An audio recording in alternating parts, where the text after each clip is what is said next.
signed the sale papers and demanded, "This house pays our retirement." I slid my deed across. Irrevocable trust, 2020, $3.4 million. The lawyer froze. "This is protected property. Your parents have no authority." Mom's hand shook. Within 24 hours they weren't talking about retirement. But let me start at the beginning.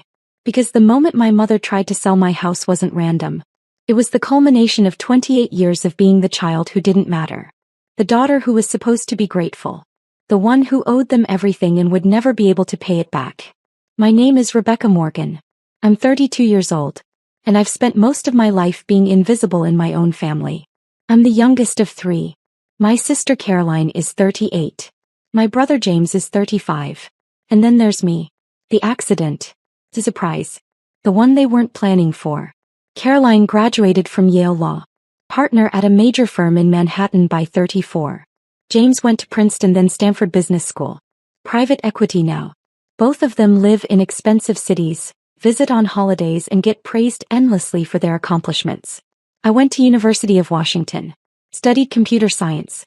Graduated with no debt thanks to scholarships and working 3 part-time jobs. Started as a software engineer at a mid-sized tech company in Seattle making $78,000 a year. At family dinners, Caroline talked about cases she was winning. James talked about deals he was closing. I talked about code I was writing. "That's nice, dear," Mom would say, already turning back to Caroline. "The house I grew up in was a 4-bedroom Craftsman in Queen Anne, Seattle. My parents bought it in 1989 for $385,000. By 2015 it was worth $2.1 million. They'd refinanced it 3 times. The mortgage was $3,800 a month. In 2016 when I was 24 they sat me down. "Rebecca, we need to talk about the house," Dad said. "Okay. We're getting older. The mortgage is expensive. We're thinking about our retirement." "That makes sense." Mom leaned forward. "We're going to sell. Downsize. Use the equity for retirement." "Where will you move?" "We're looking at condos. Maybe in Fremont. Somewhere smaller." I nodded. "Sounds good. The thing is," Dad continued, "we'd like to sell sooner rather than later. Within the year." "Okay. Which means you'll need to find your own place." I was living in the basement at the time. Paying $600 a month. It was cheap. Convenient. I'd been saving aggressively, putting away $2,000 a month toward a down payment on my own place. "How soon?" I asked. 6 months. Maybe 8. "I can do that." Mom smiled. "We knew you'd understand. Caroline and James both moved out years ago. It's time for you to build your own life." What she didn't say. Caroline and James had moved out to Yale and Princeton. I was 24 working full-time and still living at home because it was financially smart. But I didn't argue. I just started looking for apartments. 2 months later I found a place. 1 bedroom in Capitol Hill. $1,800 a month. Not ideal but doable. I told my parents at Sunday dinner. "That's wonderful," Mom said. "When do you move?" "End of the month." Perfect timing. We just accepted an offer on the house. I paused. "Already? I thought you said 6 to 8 months." "The market is hot. We got an offer we couldn't refuse. $2.3 million. But I don't move out for 3 more weeks." "That's fine. The closing is in 60 days. You'll be gone by then." I moved out on schedule. Into my Capitol Hill apartment. Started my life as an actual independent adult. 3 months later I drove by my childhood home. There was a sale pending sign in the yard. 6 months later I drove by again. The sign was gone. My parents were still living there. Called Mom. "I thought you sold the house." "The deal fell through. Inspection issues. They wanted us to fix too many things." "So you're not moving?" "We're relisting." "Don't worry about it, Rebecca." A year passed. Then my parents were still in the house. At family dinners they never mentioned selling. Never mentioned downsizing. They kicked me out for a sale that never happened. I never brought it up. I just watched. And I planned. In 2018 I was 26 years old. I'd been promoted twice. I was making $142,000 as a senior software engineer. I'd saved $85,000. Then my company got acquired. Amazon bought us for $890 million. My equity package. $1.4 million after taxes. I didn't tell anyone. Not my parents. Not my siblings. Not my friends. I took that money and I invested it. Index funds. Real estate investment trust. A diversified portfolio managed by an advisor who didn't know my family. By 2020, my investments had grown to $2.1 million. That same year, COVID hit. The real estate market went insane. People were fleeing cities, then returning. Prices were volatile. In June 2020, my parents called a family Zoom meeting. "We have an announcement," Dad said. Caroline and James were on the call. I was in my apartment, coffee in hand. "We've decided to sell the house," Mom said. "For real this time." "Okay," Caroline said. "How much are you asking?" "We're hoping for $2.8 million. The market is crazy right now." James nodded. "That's great. You'll have enough for a comfortable retirement." "That's the plan." "Where will you move?" I asked. "We're looking at senior living communities. Something with amenities. Healthcare on site." "Sounds smart." The call ended. I sat in my apartment thinking. My childhood home. $2.8 million. My parents would sell it to strangers. Use the equity for retirement. That house I'd been kicked out of for a sale that took 4 years to actually happen. I called my real estate agent. "I want to make an offer on a property." "Which one?" I gave her the address. "My childhood home." "Rebecca, isn't that your parents' house?" "Yes." "They know you're making an offer?" "Not yet. I want to offer $3.1 million. Close in 30 days. That's significantly over asking." "I'm aware. I want the offer to be impossible to refuse." "Hey, I'll draft it." 2 days later, my agent submitted the offer. $3.1 million. 30-day close. No inspection contingencies. No financing contingencies. Clean offer. My parents called me that evening. "Rebecca, someone made an offer on the house." "That's great, Mom." $3.1 million. All cash. They want to close in 30 days. "Wow. We're going to accept. It's too good to pass up." "You should. The thing is, we need to be out in 30 days. That's very fast. Do you need help moving?" "Would you?" Caroline and James are both so busy. Of course. What my parents didn't know. The buyer was Morgan Property Trust LLC. A legal entity I'd created with my attorney. I was the sole beneficiary.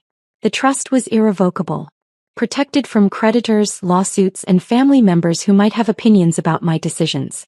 On July 15, 2020, the sale closed. My parents walked away with $3.1 million. I became the owner of my childhood home.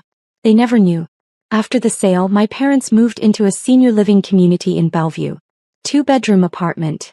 $4,500 a month including amenities. They seemed happy. I hired a property management company to handle the house. Turned it into a high-end rental. Furnished it beautifully. Listed it at $6,200 a month.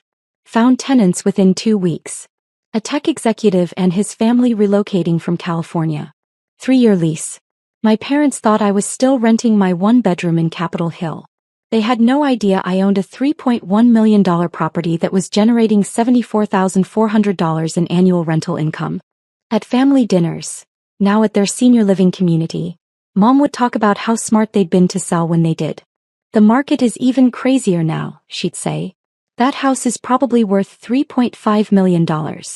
Actually, it had been appraised at $3.8 million in 2022. But I didn't correct her. "You were smart to sell," Caroline would agree. "We were. Now we have financial security. No more worrying about mortgages and maintenance." I'd smile and nod. Sip my wine. Say nothing. In 2022 things changed. Dad's health declined. He needed more care. The senior living community couldn't provide the level of medical support he required. They moved him to a nursing facility. $12,000 a month. Insurance covered some of it. But not enough. Mom stayed in the senior living apartment. $4,500 a month. Total monthly expenses for their housing and care. $16,500. Their retirement savings had been invested. But the market dropped in 2022. Their portfolio took a hit. They were withdrawing more than they should have been to cover expenses. At Thanksgiving 2022, Mom pulled me aside. Rebecca, we need to talk. What's wrong? Money is tight. Your father's care is expensive. More than we planned for. I'm sorry. That's stressful. Caroline and James have been helping. Sending money monthly. To help cover costs. That's good of them. We were wondering if you could contribute too. How much? Maybe $1,000 a month? We know you don't make as much as your siblings, but every bit helps. I did the math in my head. I was making $240,000 a year now as a principal engineer. My rental property was generating $74,400 annually. My investment portfolio was worth $4.2 million. I can do that, I said. Really? Rebecca, thank you. You're such a good daughter. I started sending $1,000 a month. Direct deposit into their account. What they didn't know. Caroline was sending $3,000 a month. James was sending $2,500 a month. My contribution was the smallest. Because I was already supporting them in a way they couldn't see. The house they'd sold, the one funding their retirement, I'd bought it. I owned it. The sale proceeds they were living on came from me. But they didn't know that. So they saw my $1,000 monthly contribution as generosity. While seeing Caroline and James's larger contributions as the real support. At Christmas dinner, Mom made a toast. To Caroline and James, who have been so generous in helping us through this difficult time. I raised my glass. Said nothing.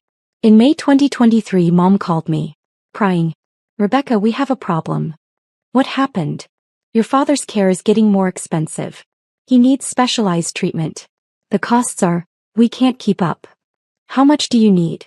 It's not just about needing more money. It's about sustainability. We're depleting our savings. The money from the house sale, it's not going to last as long as we thought. What are you going to do? We've been talking to a financial advisor. He suggested we look at our assets. Okay. The thing is, when we sold the house, we didn't structure the sale to minimize taxes properly. We took a big capital gains hit.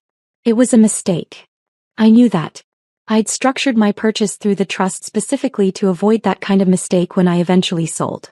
That's unfortunate, I said. Our advisor said we should have kept the house. Put it in a trust. Used it as a revenue-generating asset while protecting it from taxes and creditors. That would have been smart. But we sold it. And now that money is just sitting in investments that are losing value. I waited. Rebecca, we're thinking about buying another property. A rental. Something that can generate income. With what money? We still have about $1.8 million in savings. We could buy a smaller property. Rent it out. Use the income to offset your father's care costs. That could work. We've been looking at properties. There's a townhouse in Ballard. $1.2 million. We could rent it for $4,000 a month. I did the math. $4,000 monthly rent minus property taxes, insurance, maintenance, and property management fees. They'd net maybe $2,500 a month. It would help, but it wouldn't solve their problem. Have you talked to Caroline and James about this? I asked. James thinks it's a good idea. Caroline is worried about us taking on property management at our age. That's valid. We're going to use a property management company. Like people do. Like I did, I thought. When are you buying? We're making an offer next week. They bought the Ballard townhouse in June 2023.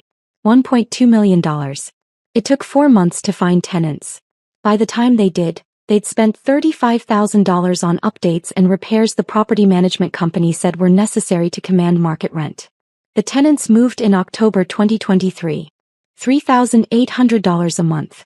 After expenses, my parents netted about $2,100 monthly. It helped. But it wasn't enough. In February 2024, Mom called again.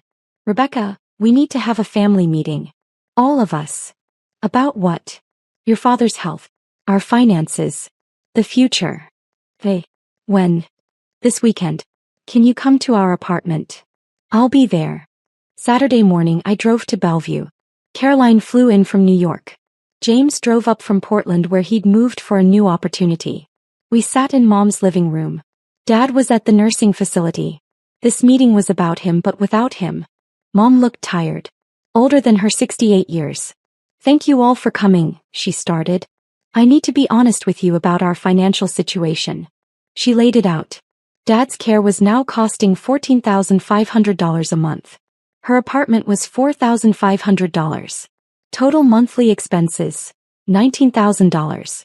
Their income, Social Security $3,800, investment withdrawals $6,000, and rental property income $2,100.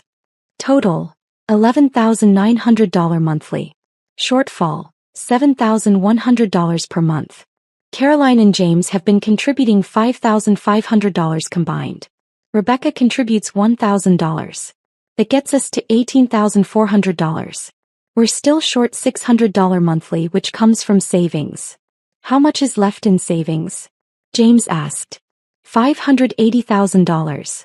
At our current burn rate, that's about 6.5 years. Your father's doctors say he could live another 10 years. The math was clear. They were going to run out of money. What are the options? Caroline asked. We need to increase income or decrease expenses. Dad's care is non-negotiable, James said. Agreed. Which means we need to look at other options. Mom took a breath. We've been thinking about the house. Our old house in Queen Anne. I went very still. We sold it for $3.1 million in 2020, Mom continued. It's probably worth $3.8 million now. If we kept it and rented it out, we'd be earning about $6,000 a month in rental income. That would solve our shortfall. But you sold it, Caroline said. I know, but we've been thinking. What if we could buy it back? James leaned forward. Who owns it now? A trust. Morgan Property Trust. We've been trying to find out who's behind it, but it's a legal entity. Very private. Have you reached out to them? I asked. My voice was calm. We tried. Through our real estate agent. No response. That's frustrating, Caroline said. It is.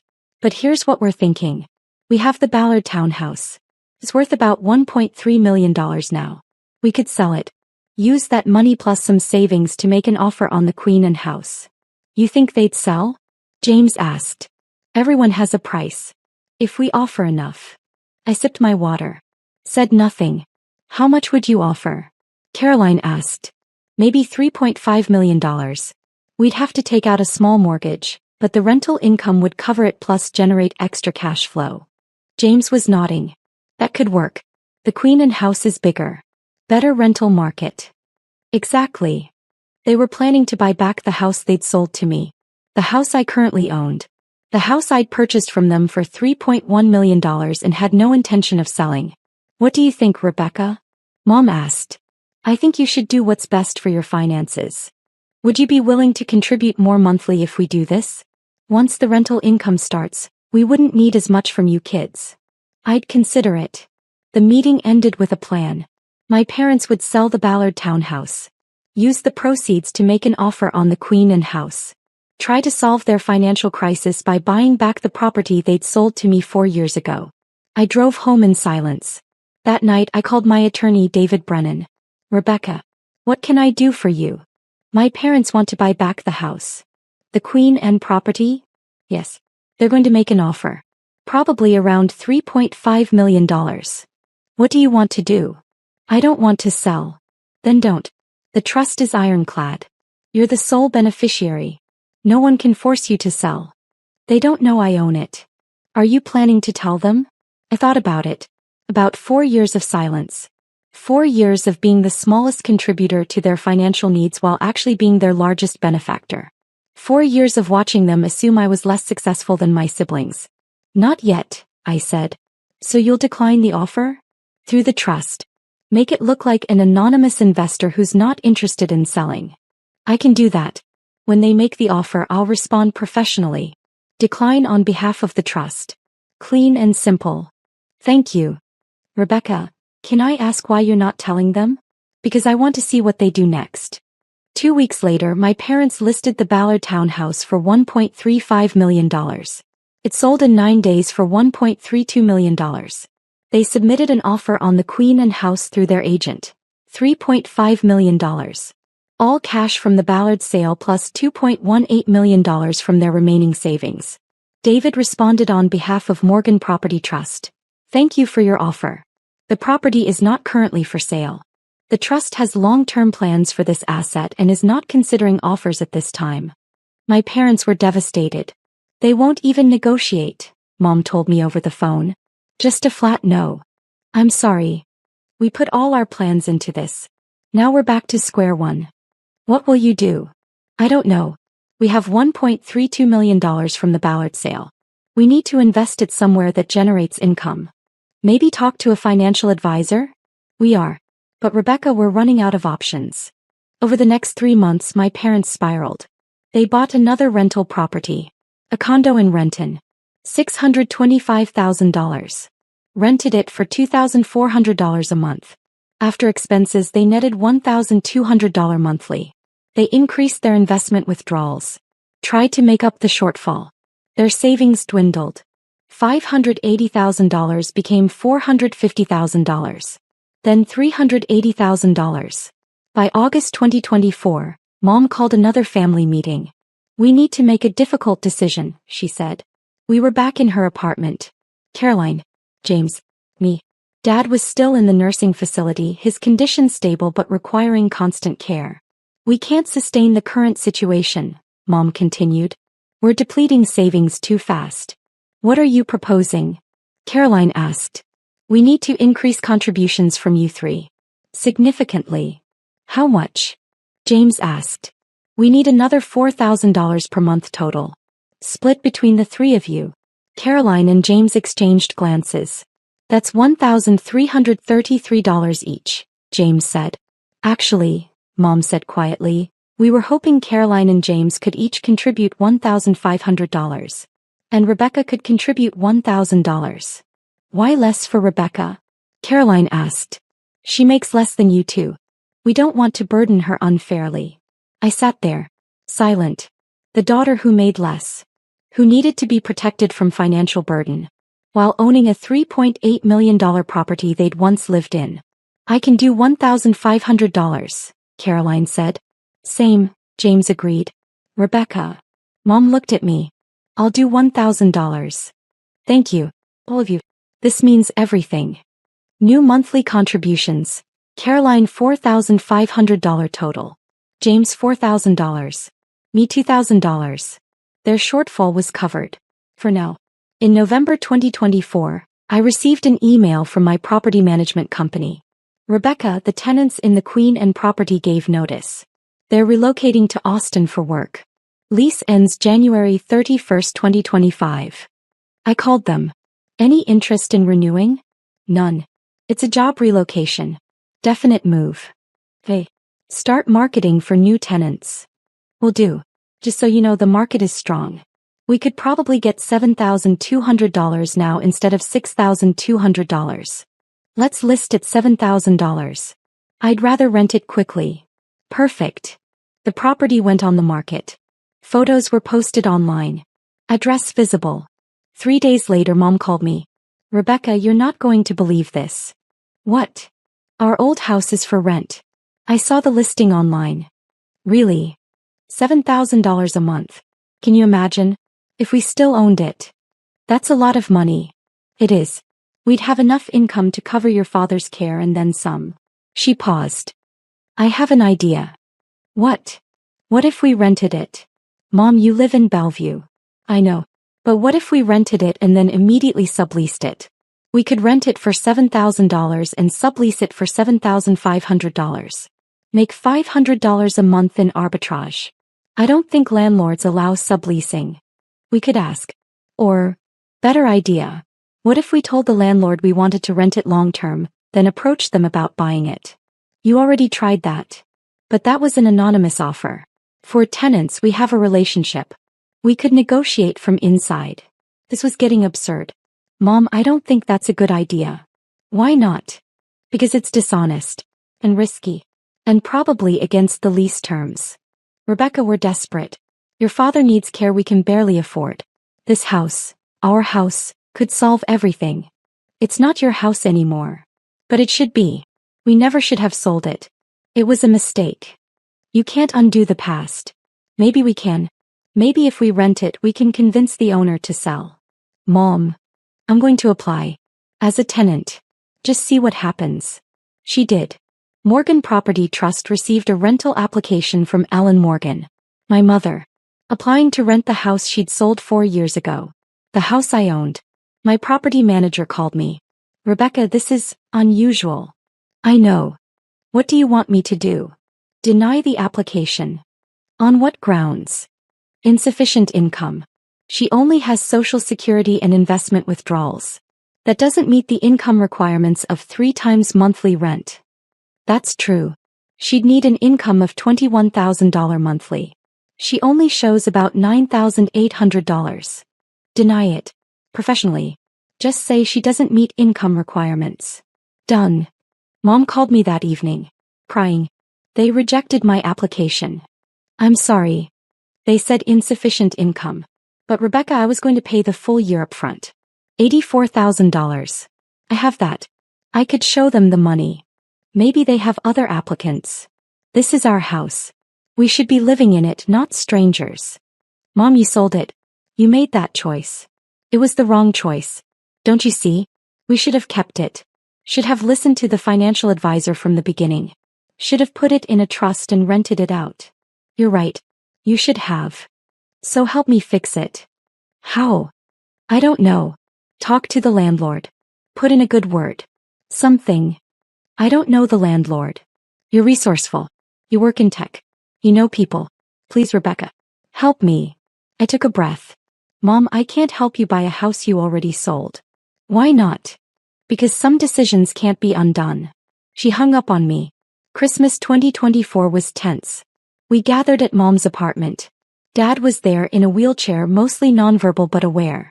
Caroline and James were cheerful, talking about their work, their lives, their success. I was quiet. After dinner, Mom pulled me aside.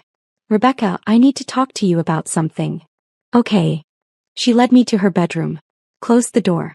On her bed were documents. Legal papers. What are these? I asked. I've been working with an attorney. Looking at options. For what? For the house. I went cold. Mom. Let me finish.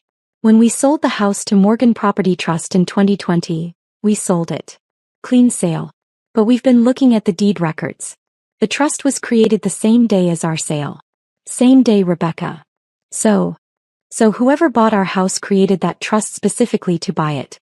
This wasn't some random investment company. This was someone who wanted our house specifically. Lots of people create trusts for real estate. We've been trying to figure out who's behind the trust. It's very private, very protected, but there are ways to find information. My heart was pounding. We hired a forensic investigator. Someone who specializes in uncovering beneficial owners of trusts and LLCs. Why? Because I want to know who's living in our house. Who took it from us? No one took it from you. You sold it. For $3.1 million. It's worth $3.8 million now. We left money on the table. That's not how sales work. Rebecca, the investigator, found something. He picked up a document. Handed it to me. It was a report. Financial forensics. Tracking the money from my parents' sale through various accounts and entities. And there on page 4 was my name. The purchase funds originated from an account at First Seattle Bank. Account holder, Rebecca Morgan. Transferred to Morgan Property Trust. Then used to purchase the property. I stared at the document. You bought our house, Mom said quietly. Yes. Why? Because you were going to sell it anyway. I wanted to keep it in the family. By lying to us? I didn't lie. You never asked who bought it. This is unconscionable. You let us think we sold to strangers. You let us struggle financially while owning a property that could solve all our problems. You sold it willingly. For a fair price. Above asking. You're our daughter. Which is why I paid you $3.1 million for a house worth $2.8 million. I gave you a gift. You just didn't know it. Mom's hands were shaking. We want it back. It's not for sale. Rebecca, please. Your father needs care. We're running out of money. That house could save us. You have the money from selling it. $3.1 million. That was supposed to fund your retirement. We made mistakes. We didn't plan for your father's health issues. For the market downturn. For life. You didn't plan for life. And now you want me to fix it by giving you back an asset I purchased legally and fairly. We're your parents. I know. Which is why I've been contributing $2,000 a month to your expenses. On top of the $3.1 million I already gave you for the house. That's not enough. Then sell your condo in Renton. Downsize your apartment. Cut expenses. Do what every other retiree does when they need to adjust their lifestyle. Or you could just give us the house back. No. No. It's my house. I bought it. I own it. It's not for sale. Not to you. Not to anyone. Mom stared at me. When did you become so cold? When I realized that no matter what I did it would never be enough for you. Caroline and James contribute more, so they're the good children. I contribute less, so I'm the one who needs to be protected. But none of you know that I'm the one who bought the house. Who owns the asset. Who could actually solve your problems if I wanted to. So solve them. Why should I? The question hung in the air. Because we're family, Mom said. Family. Right. The family that kicked me out of that house for a sale that took 4 years to happen. The family that assumes I make less and contribute less and matter less. The family that never once asked about my actual success because you were too busy comparing me to Caroline and James. That's not fair. None of this is fair, Mom. But it is what it is. Mom called an emergency family meeting. The day after Christmas. Everyone needs to be here, she told Caroline and James. This is important. We gathered again in her apartment. This time tension filled the room. Mom had printed copies of the forensic report. She handed them to Caroline and James. Rebecca has something to tell you, Mom said. Caroline read the report. Her eyes widened. You bought Mom and Dad's house? Yes. When? July 2020. I bought it from them for $3.1 million. James was reading his copy. Through a trust. Yes. Morgan Property Trust. I'm the sole beneficiary. Why didn't you tell us? Caroline asked. Because it was my business. My investment. My decision. But this is the house we grew up in, James said. Which they chose to sell. I chose to buy it. Mom stood. She's been collecting rent on it for 4 years. Making money off a house we should still own. You got $3.1 million from the sale, I said calmly. That's $200,000 over your asking price. You walked away with a significant profit. But if we kept it and rented it ourselves, you would have had to manage it, maintain it, deal with tenants, pay taxes. You didn't want that. You wanted the cash. You got the cash. Caroline was reading through the details. You paid $3.1 million cash. Where did you get that kind of money? I had equity from a company acquisition. Plus savings. Plus investments. You had $3 million at 28 years old? James looked stunned. Yes. How? I worked. I saved. I invested. I built a career. The same way you two did. But you never said. Because every family dinner was about Caroline's cases and James's deals. There was never space for my success. So I stopped sharing it. Mom jumped in. This isn't about success. This is about family. About helping us when we need it. I have helped you. $2,000 a month. Plus the $3.1 million purchase that gave you retirement funds in the first place. But you won't give us the house back. Because it's not yours to have back. You sold it. The transaction is complete. We didn't know we were selling it to you. Would it have mattered? You needed the money. I paid you fairly. The sale would have happened regardless. Caroline set down the report. Rebecca, I understand you're hurt. But Mom and Dad are in a difficult position financially. I know. I've been contributing to help. But you have the means to solve the problem completely. You could sell them the house back at cost. Or even at a small profit. Help them generate the rental income they need. Why should I? The room went silent. Because they're our parents, Caroline said quietly. And I'm their daughter. Have they ever asked about my success? My career? My life beyond whether I'm contributing enough financially? No one answered. I bought that house because I wanted to preserve it. Keep it in the family. I've maintained it beautifully. I've rented it to good tenants. I've treated it with respect. Then let us rent it, Mom pleaded. No. Why? Because you'll try to buy it back. You'll scheme and negotiate and make my life miserable trying to get ownership. I know how this works. That's not true. You hired a forensic investigator to find out who owned it. You applied to rent it with plans to sublease it. You've been treating this like a game to win instead of a closed transaction. James leaned forward. What do you want, Rebecca? I want to be left alone. I want to own my property in peace. I want to stop being treated like the family member who doesn't matter unless you need something from me. That's not how we treat you, Mom said. I laughed. Couldn't help it. Really? When's the last time you asked about my work? My life? Anything beyond my monthly contribution? Silence. That's what I thought. Mom pulled out another document.